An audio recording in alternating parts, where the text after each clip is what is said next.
your Divas division. Look whose show you're on, sweetie. I did it, you bitch. I think every single diva should be lining up and congratulating me and thanking for everything I've done for them. You're going to find out why I am the boss.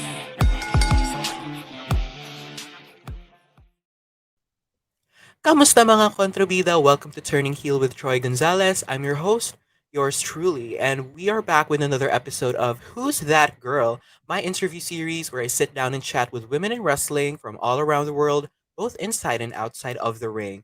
So for today's interview, you guys might want to get your wine glasses now. ready because our guest is the host and co-founder of Wrestling Winedown, a female-founded podcast and Las Vegas-based podcast dedicated to professional wrestling and her favorite adult beverage, wine. There we go. So she's a multi-talented woman in the field of journalism, and I'm super, super honored to have her on my show today. So, Kontrabidas, handa na ba kayo? Who's that girl? It's Lo. Hi, Lo. Hi, how are you? I am doing really well. What about you? I know it's your weekend sort of coming to a close, but how has your weekend been? You know what? It's been really good. Had some interviews over the weekend, and yeah, it's been pretty good.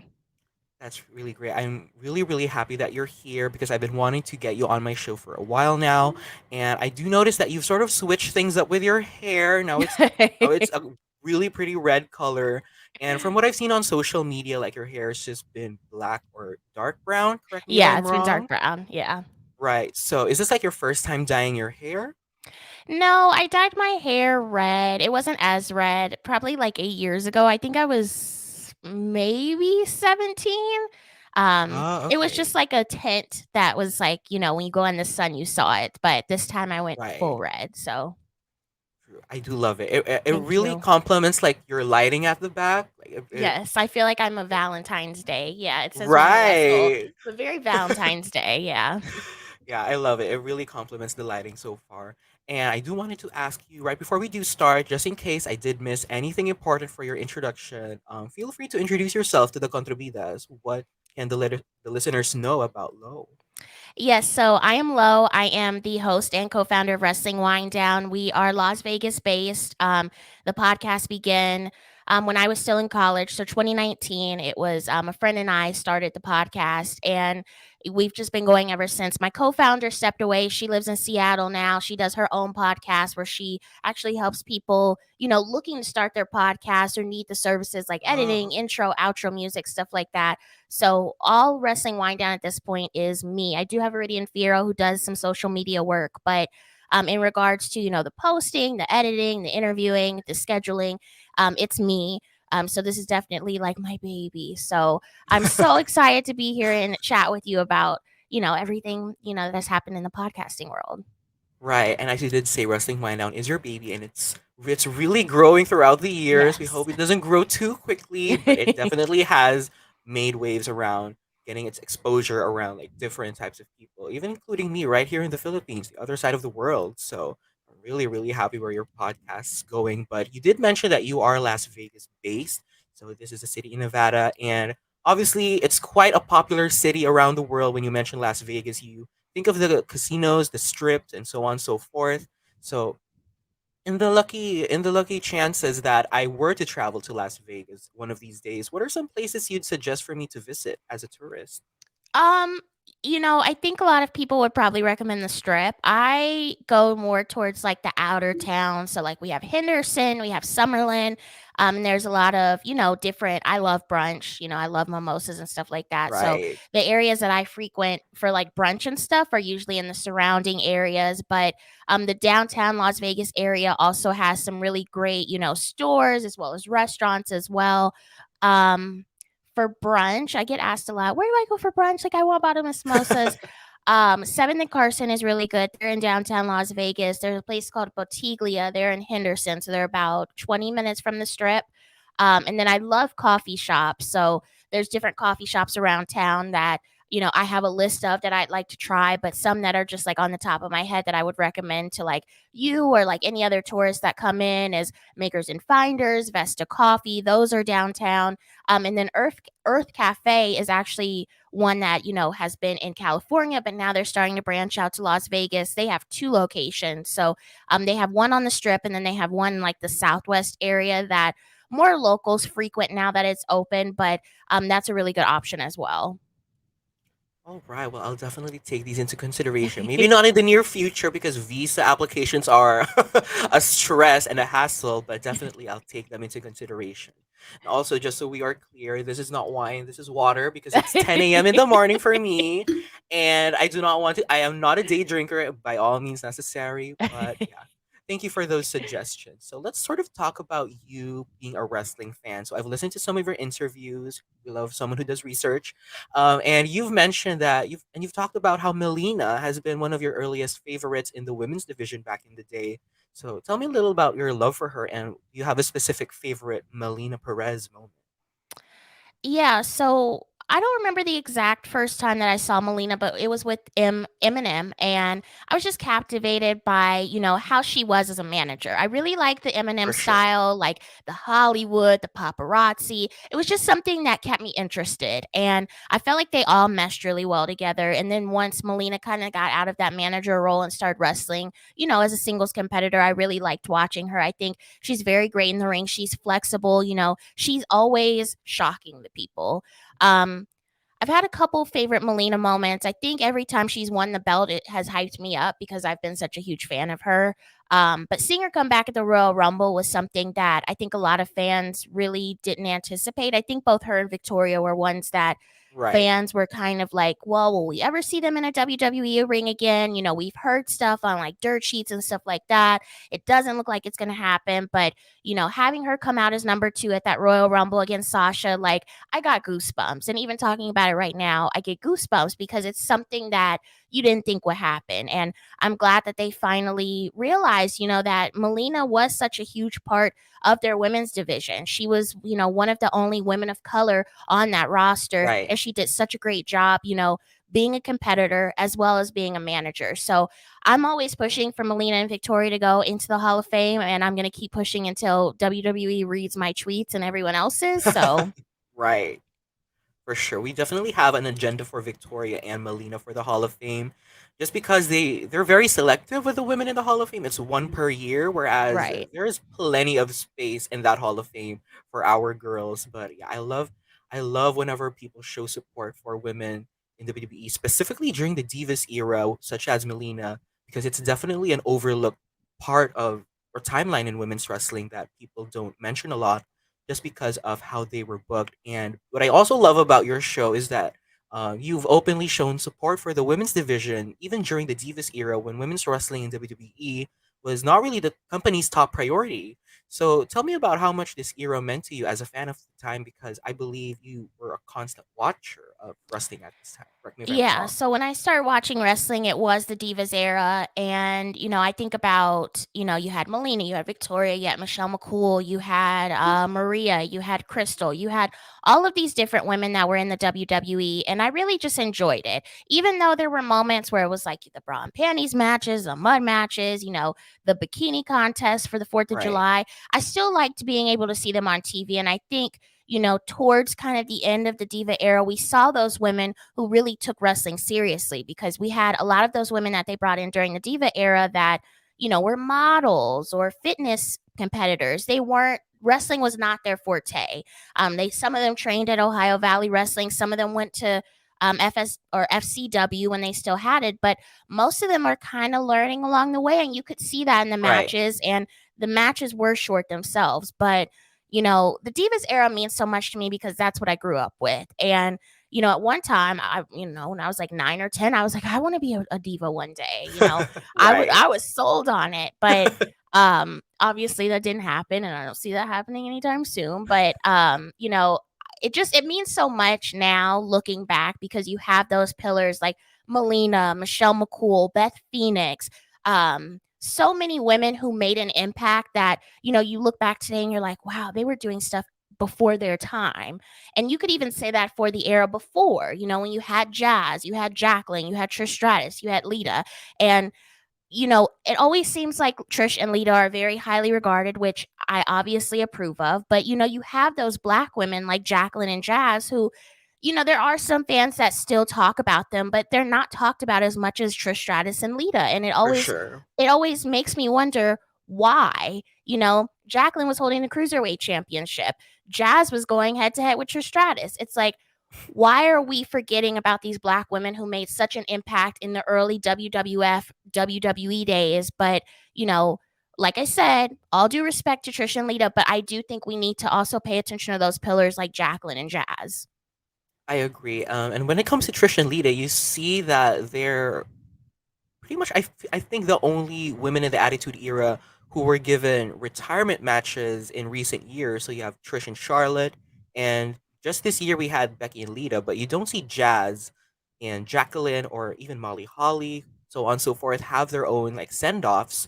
And obviously Jazz is sort of in her retirement era right now. She's had this whole program with Deanna over on Impact Wrestling where she sort of retired after losing that match for the Knockouts Championship, but they still need their flowers. They still need their recognition in the company that they used to work for because they have definitely contributed so much to that company. And I also love that you did mention the representation of black women in WWE while you were growing up because you did mention in other interviews that one of your least favorite things about WWE's roster back in the day was the lack of black female talent, which was extremely, extremely evident. Like we just had the likes of Crystal Marshall for the whole SmackDown era that Tori Yeah. Wilson was sort of heading. And we also had Jacqueline and Jazz during the Attitude Era. But other than that, we didn't really have that much alongside like Queen Charmel. So obviously that was a long time ago. Things may have changed.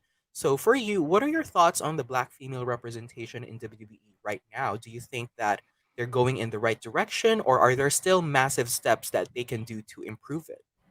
I think they're definitely massive steps. I mean, you losing Sasha and Naomi is such a huge loss, right? And who knows what Right. the specifics are, if they're coming back, if they're not. But you losing two of your top black women talent is just very crazy to me. And, obviously we have a lot of black women who are up and coming in NXT. We have Lash Legend, we have Kaden Carter, we have those black women, which I'm happy to see. I'm glad that they are, putting in the proper training and they're in NXT. But you look at your main roster and all you have is Bianca Belair, and I'm a Right. Bianca Belair stan from the head to the toes, but you need more than one black woman. Like she can't just be your black representation for Right. women on both rosters.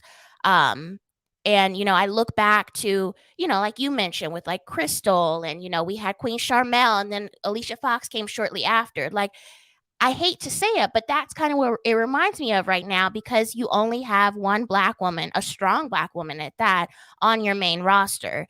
And I don't like it. And, Right. obviously I feel like Lash Legend and the other black women that are in NXT, they aren't ready to be brought up to the main roster. So I don't For want them sure. to rush it just so they could be like, hey, we have 3 or 4 black women on the roster now, like representation. That's not what needs to be done. But, like I said, losing Sasha and Naomi is such a huge loss, not just for the talent, but for representation. I see a lot of fans who have completely just stopped watching WWE because Sasha and Naomi aren't on TV. And you still have fans that hold out hope that these two women will come back. I want them to come back, but I see every time Raw is on, SmackDown's on, they're like, so is Sasha and Naomi coming back? And it's like, Right. are we getting our hopes up?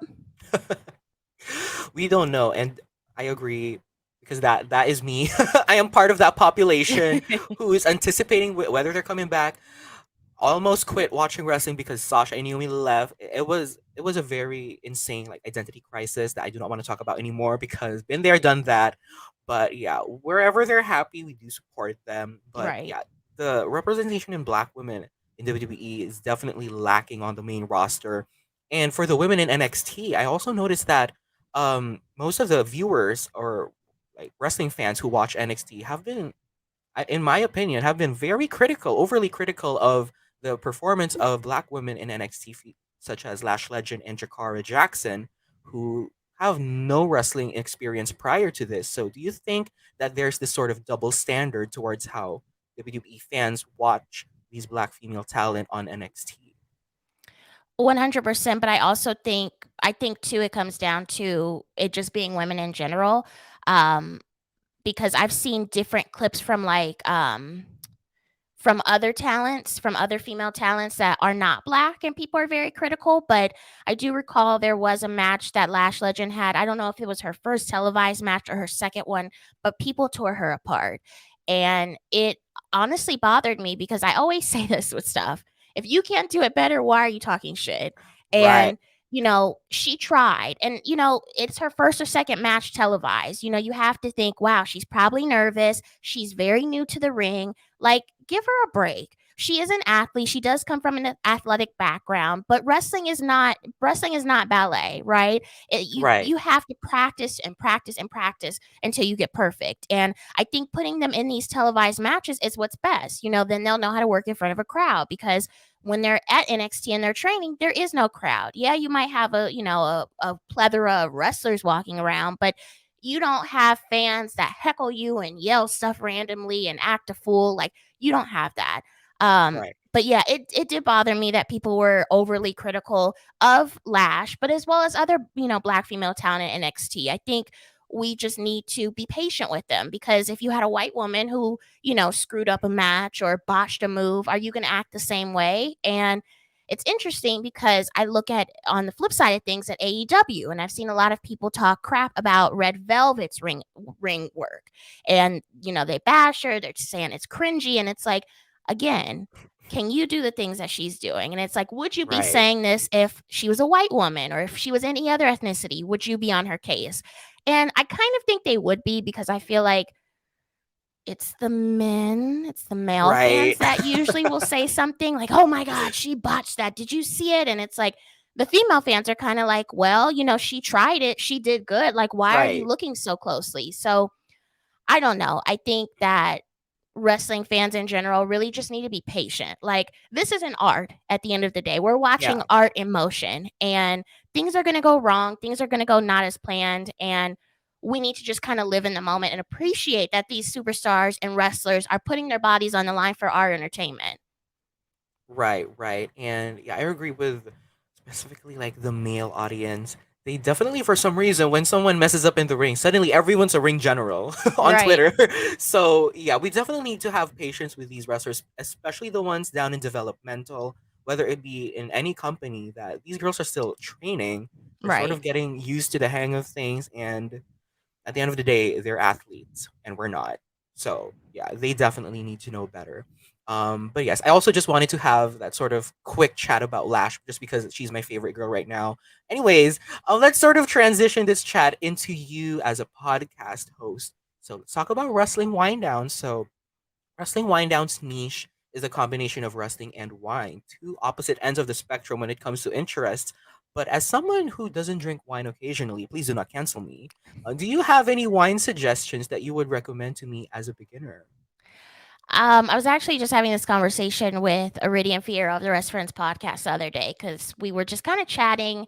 We were filming an episode, and I actually had like a bottle of Moscato, and I was telling her, I was like, "This is good for a beginner because it's sweet. You're not like going fully into like a red wine that's like very strong bodied. Right. It's sweet, like it kind of is like a juice almost, right? And it's very easy to drink." And that's what if I do drink when I record, I'll usually do like a Moscato or a Rosé because it's, a little bit on the sweeter side. And, it's not like, oh my God, I'm drinking a red wine. I will usually Right. save like a red or a white wine for like a dinner time or something like that. So I would say a Moscato. I would also say Sangria is really good, even though that could be a red or white wine, but you're also pairing it with a different puree or a juice or a lot of places will put fruit in there, so the fruit will absorb a lot of the alcohol. I also you cannot go wrong with either like a Bellini or a mimosa. The great thing about mimosas is you can really use any type of juice. Orange juice, pineapple juice. I had one recently, a lavender lemonade mimosa, so good. All So right. it really just depends on what you like. I think definitely when you start drinking wine, The ladies of Twinkle Toast LV, they're a local company here who they throw events and they're very into wine tasting and wine recommendations. I've had them on the show before to give my listeners wine recommendations for the seasons, but they recommend that you try everything. And I think that's smart because you really don't know unless you try something. And it's easy to True. be like, hey, you know what? I tried this wine. It wasn't that good. So now I know not to try it again. Or, maybe try a different varietal or, just stray away from it altogether. So I think it's best just to try everything. But my recommendations, mimosas, bellinis, um, just lost my train of thought. Go ahead. I think you mentioned Moscatos as well. Yes, and Moscato. All right, let me take these into consideration. So I'm gonna take it that wines are sort of just like flavors of ice cream that I can just try Yes. out, whichever one works for me. So I'm definitely interested to try that out. Just because I haven't really drank wine like on occasion even. Like Right. it's always been like maybe cocktails or other alcoholic drinks. Yeah. Um, but I do want to mention I do drink responsibly. We are responsible Yes, we drinkers. are. But in case that we do have had like a little bit to drink, I want to ask like, have you ever had that moment when you've had a little too much wine to drink, and how would you act in that setting? I have not actually. Yeah, Wow. I have not. Very responsible, right? Usually, like I can tell when I start getting like a good buzz when I'm doing bottomless mimosas, and I'm just kind of like, okay, we need to stop. And then, people always recommend, and I recommend as well, you should be drinking water when you are drinking. That helps I as well. agree. And I think that's the reason why I'm never just like completely like, out of it is because I do Yeah. drink water while I'm drinking a mimosa or a Bellini or, whatever I'm drinking. All right, we love a responsible drinker, and same here. And like, I definitely have this consciousness when I feel like I'm starting to drink too much.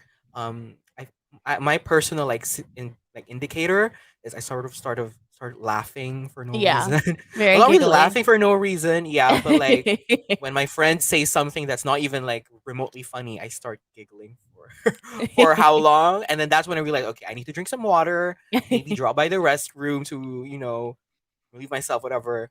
And so, yeah, I feel like everyone has their own ways of coping with it. But Right. speaking of wine, there are some wrestlers who have their own wine brands, such as the Bellas with Bel Radici and Carmela with Capacania. I hope I'm pronouncing that right. You are. So, all right. So I wanted to ask, like, have you tried those wines, and do you have like some sort of review on how they are?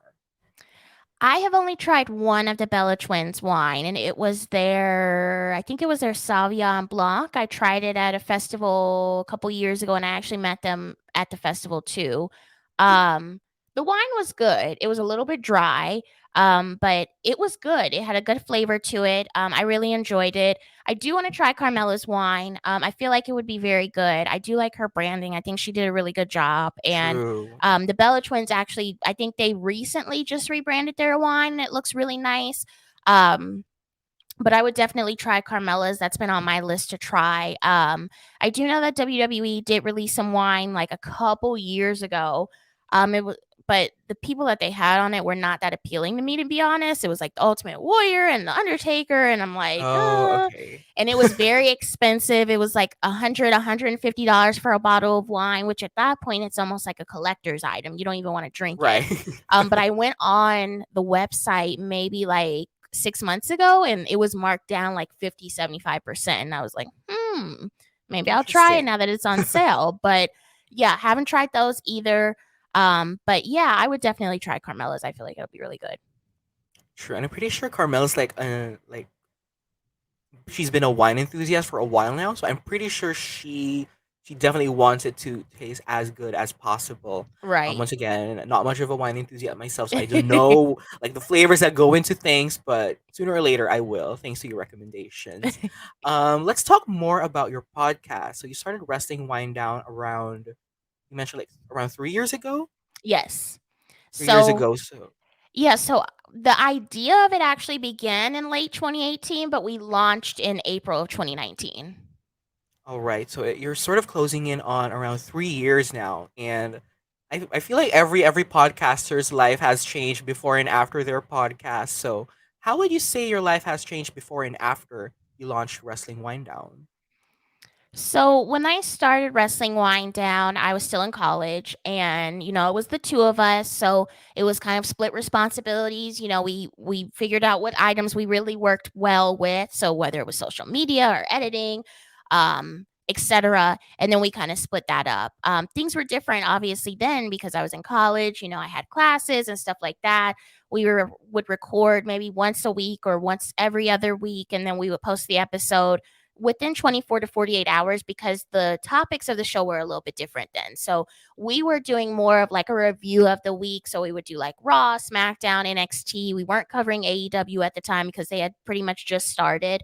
And Yeah. then we would also cover like the pay per view events. Now looking at it, I do everything pretty much by myself. I do have a Ridian who I'll send stuff to and she will tweak it and, she'll post and stuff like that. But I'm interviewing, I'm scheduling, I'm scouting, I'm making the social media post, I'm scheduling stuff, I'm making the TikToks, I'm making the YouTube videos. I'm doing everything myself, which I'm very proud of because, this is a product that I've been working on for 3 years and I know how I expect it to look and how I want my audience to view it as. And I feel like I have that vision and no one else can really step in and accomplish that vision for me because it's my vision. Um, but now it's like I have the podcast and I'm not in school anymore, so it's like that's pretty much almost like I would say my part-time hobby because I do it, on the weekends and I'll tweet during the week, but I interview on the weekends and I edit on the weekends. And yeah, I mean, it's very different from what it was, 3 years ago. So, but I'm very proud of, where the podcast has transitioned to and looking into the future, what it will grow into as well.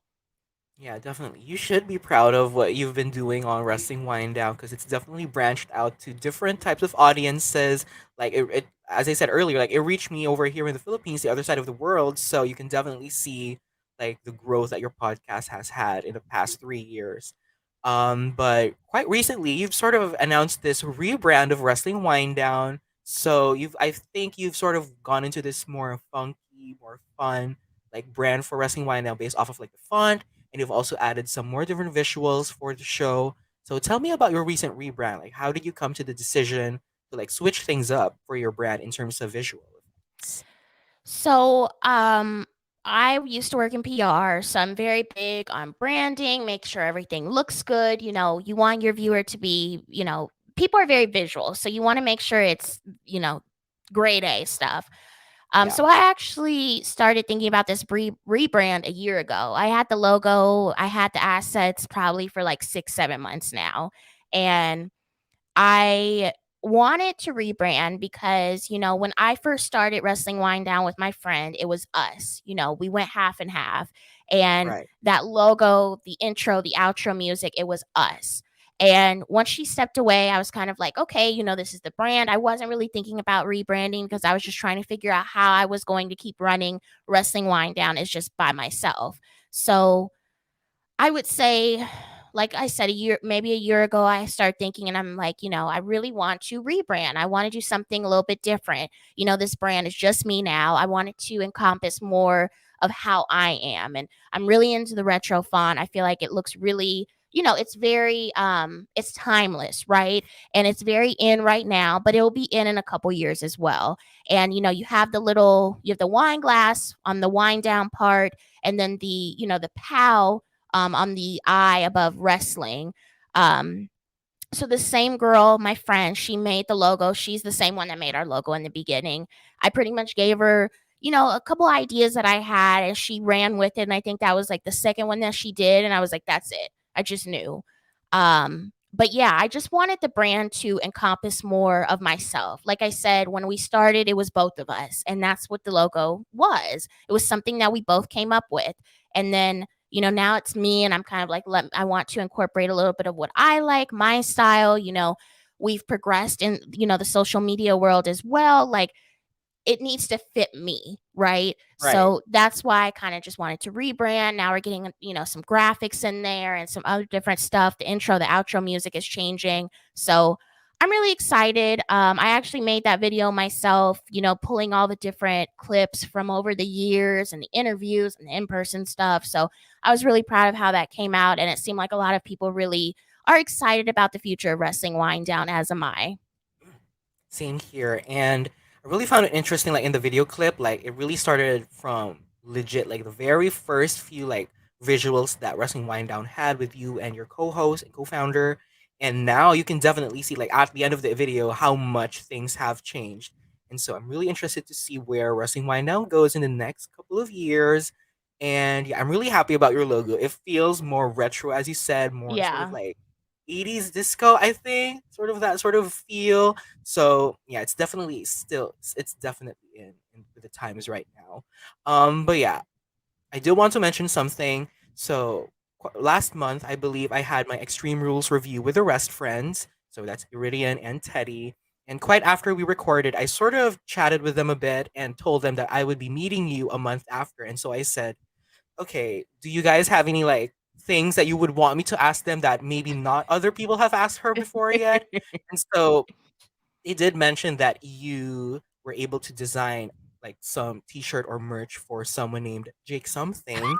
So so this is a Oh hint that it was gosh. Iridian who mentioned this. So your good Yeah. friend and Working Line Down's social media assistant Iridian Fierro told me that you got to design a shirt for Jake something specifically catered to the Jake something girlies. So tell me how this came about. So yeah, Ridian and I went to a Black Label Pro show in I think the end of May, early June. And I had flown out there to go to Hell in a Cell, but we were like, oh, there's a wrestling show like 45 minutes away. We'll just drive there.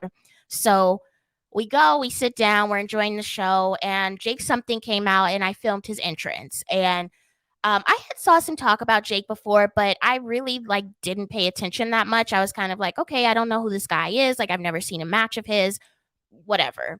So I filmed the entrance and I put up something. I put up the video and I said for the Jake something girlies, and somehow, some way, a lot of people saw it. And then a couple hours later, he retweeted it, and I was like, shit. Like, because I didn't tag him, and I did that intentionally. Because usually Right. when I tweet about different wrestlers, I don't tag them because I don't want their mentions filled, and I know how annoying that can be. So Yeah. he liked it and retweeted it, and I put something on there like I think I had put like Jake reading that tweet, and he was like, "Yeah, that's how I looked," and I was like, "Oh my god, dude! Like, how are you finding this stuff? I'm not even adding you." So then somehow, some way, someone had said something along the lines of, "Oh, like, when's the merch coming?" or bringing up merch, and he said something about, "I'm a Jake something girl," and that was a play off of the Paul Heyman shirt, which is I'm a Paul Heyman guy. Yeah. So I was like, hmm. So I designed a little something and I sent it to him in his DM. Didn't think he was going to respond. I was just, shits and giggles, just sent it to him. And he's like, oh, I like that. He's like, if you could send it to me, like, I'll put it up on the website on the Pro Wrestling Tees. And I was like, okay. Wow. I was like, as long as you credit us, like, I'm completely fine with it. And he did, and it's done very well. I've seen girls and guys and non-binary individuals wearing the shirt. They like it.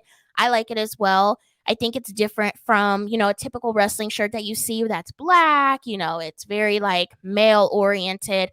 This Right. shirt is pink. It has pink font on it. I think it stands out, and like he's even said, he thinks it did really well, and he's happy that he's been able to provide that to his fans. Right, right. Really interesting. And I know you've also made merch for Wardlow, which obviously how am I gonna have you on here and not talk about Wardlow with your 1-800 War Daddy shirt? So I know that you mentioned somewhere in the past that you wanted to make these shirts specifically catered to females and non-binary individuals as well. Because most of the merch that we have in most wrestling merchandise stores are catered for the men's sizes because Yes. obviously and unfortunately they are the majority of the wrestling community fans. But there also exists that outside of those male wrestling fans, we have women and non-binary people who also watch the product. So I really love what you've been doing with sort of making more feminine styles of clothing and Thank designs you. for even male wrestlers. I feel like it's definitely something that more wrestling companies can sort of promote more and take step towards because it promotes inclusivity towards the fans that are in part of the minority. Right. So Yeah, but of course, I need you to talk about the 1-800 War Daddy shirt. How did that come about? Tell me about it. So Wardlow had tweeted something. He had tweeted a tweet that hashtagged War Daddy when he was feuding with MJF. It was right before Double or Nothing, or it might have been right after. I don't remember. And I remember I was at brunch. It was Sunday, and I got a notification that he had tweeted, and I didn't even know I had notifications on, but I saw it and I went to it and I could see the tweet, but it was gone because I tried to reply to it and it wouldn't let me reply. So I was like, okay, hmm. So I screenshotted it and I remember kind of thinking, like, War Daddy. I was like, that's the first time he's ever called himself that. And I'm like, I wonder if he's either going to start using that or if he kind of thought that was too far. Cause I think he put the little smirk emoji with it. So I think he thought it was a little bit too flirtatious. That's why he deleted it. So I went home and I was thinking about it and I was like, what can I do with this? And I had just started making, shirts and stuff around this time. So this was like one of my first designs that I thought of.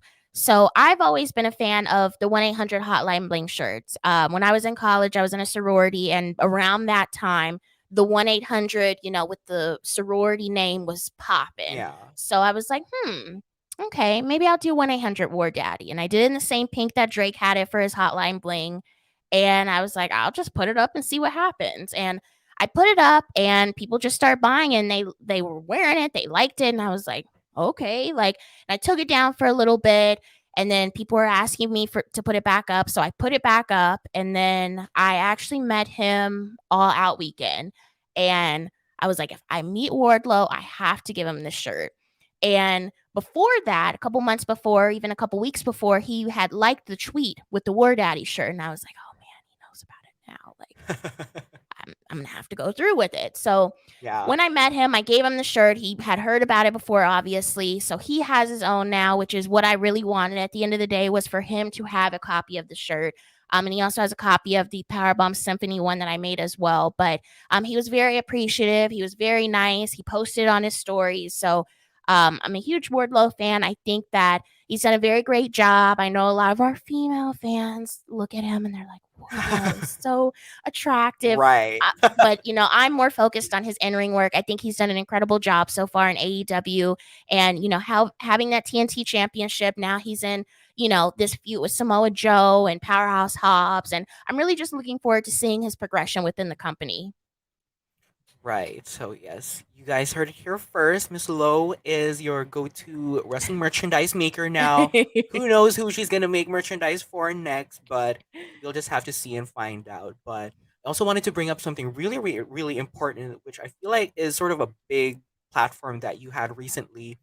Was you got to have this interview, super quick interview with the tribal chief Roman Reigns. And while I may not be that much of a men's wrestling fan, everybody knows who Roman Reigns is. So I know this was a part of the press conference for Roman versus Logan Paul at Crown Jewel.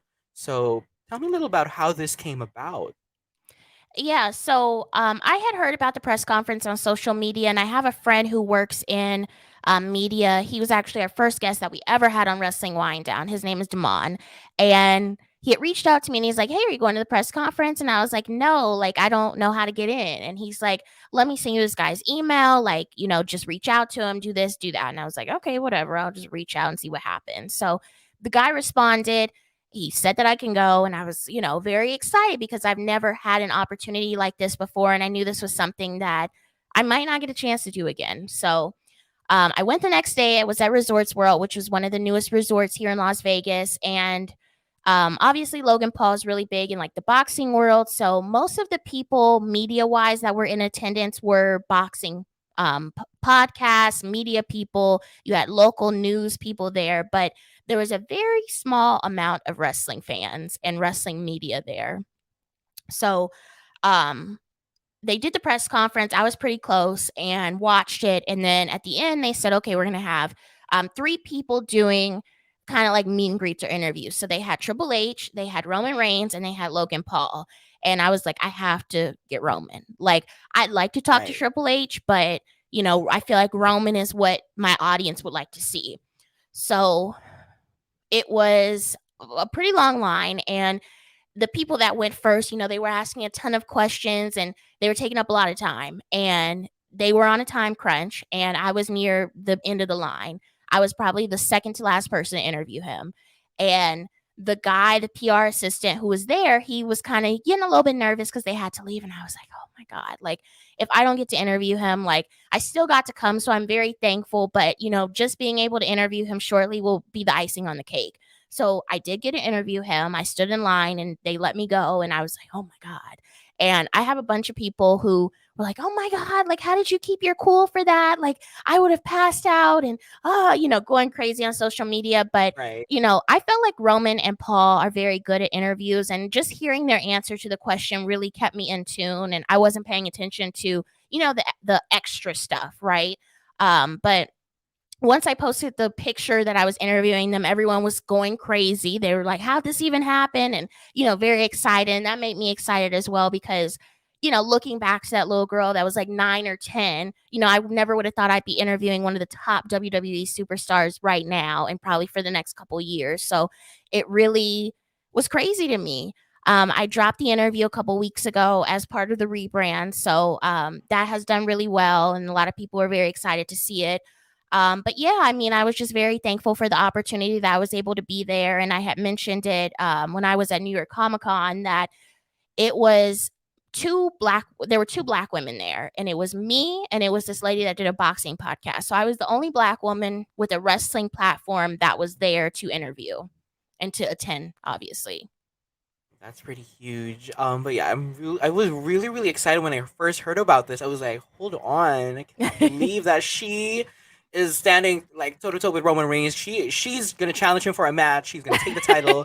But it was really, really fun seeing you there. I'm really happy that you did mention New York Comic Con this past Yes. October, I believe, because you got to speak and participate in discourse alongside a panel of your fellow Black female journalists regarding representation in wrestling media, or wrestling outside of the ring. So, what was this experience like, and how important was this platform for you? This is very important to my platform. I have never done a Comic Con. I've never even been to a Comic Con. And having the opportunity to really tell my story as well as, sit alongside other women who have been in this community really meant a lot to me.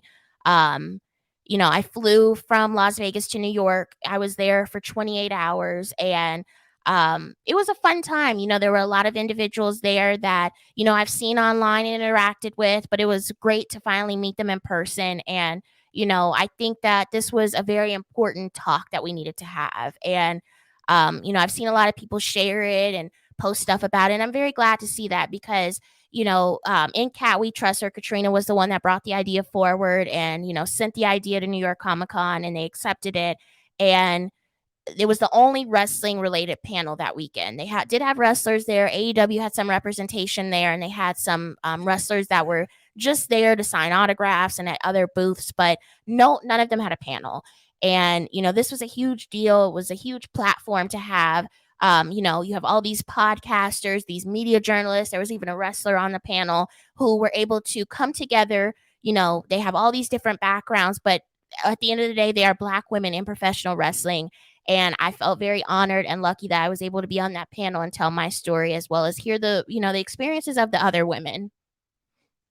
For sure, and it really was really like empowering to see, like even as like just a casual fan of like each and everyone's like own individual work, to see everyone share their stories, share their thoughts and insights on what the wrestling industry could work towards to include Black women in it, and I feel like it was a really, really important opportunity for everyone involved, not just for you guys but also for us listeners to Right. understand how significant this really was. And yeah, hopefully in the future things do change for inclusivity. And speaking of the future, what are some goals that you have for yourself and Wrestling Winedown as a whole, as a brand, that you wish to achieve in the near future? I just want to keep traveling and going to shows, connecting with individuals within our community and, creating those relationships and fostering them. I feel like I've, made long lasting friends in this community and long lasting connections with other individuals that have podcasts or journalists. And it's really meant a lot to me. Another goal that I have is just continue making merch and making that merch for individuals that, might not be a fan of what the major companies are selling, but they have something that they feel comfortable wearing to a show. and just, continuing the platform that I have. I think a lot of people, when they have these platforms, they don't use them properly sometimes. And I try my best to really use my platform for the best and, speak about stuff that I'm passionate about, but also that, are important to the wrestling community. So those are some of the goals that I hope to achieve, in the future, whether it's the near future or, long term. All right, and I will be rooting with you alongside the rest of the listeners of Wrestling Winedown. You are one of my go-to shows whenever I Thank you. need to listen to something in the background, whether it be studying or doing chores. It's the moment. But unfortunately, that's all the time I have for you right now. But before I do let you off, would you like to plug in your socials as well Yes. as Wrestling Winedown socials? Any projects you have, feel free to do so. Yes. So thank you so much for having me. You can find Wrestling Wine Down on Twitter and Instagram at WWDCAST. You can also find us on TikTok at that same username. You can listen to Wrestling Wine Down wherever you listen to your podcasts, including Apple Podcasts, Spotify, Google Play. We also have a YouTube channel, which is where you can find the Roman Reigns interview. And we will be posting more videos there soon. If you would like to buy merch, whether it's the 1-800 War Daddy shirt. We do have stuff with our new logo on it, as well as some other collections. You can go to shop.wrestlingwinedownlv.com. All right, there you go, everyone. Go check them out, Contravidas. And once again, thank you so much, Lo, for coming on here. I know it's been a bit of a while in the making with scheduling conflicts and everything, but I'm really, really happy to have met you and had this really wonderful chat. And I'd love to keep in touch with you in the future. And I'd, of course, most importantly, will be supporting your work throughout from here on out. So, yeah, I'm really, really happy that I got this chance to speak with you. Yes, it was great speaking with you. Thank you. Thank you. And for all of you contribudas for the latest news on Turning Heel with Troy Gonzalez, be sure to follow the show on Twitter at Turning Heel Pod and on all platforms where you can listen to your favorite podcasts on by checking out my link tree. That's linktr.ee/Turning Heel Podcast. So thank you for all your support, contribudas. Thank you, Lo, for coming on here once again, and see you in the next episode. Thank you and bye bye.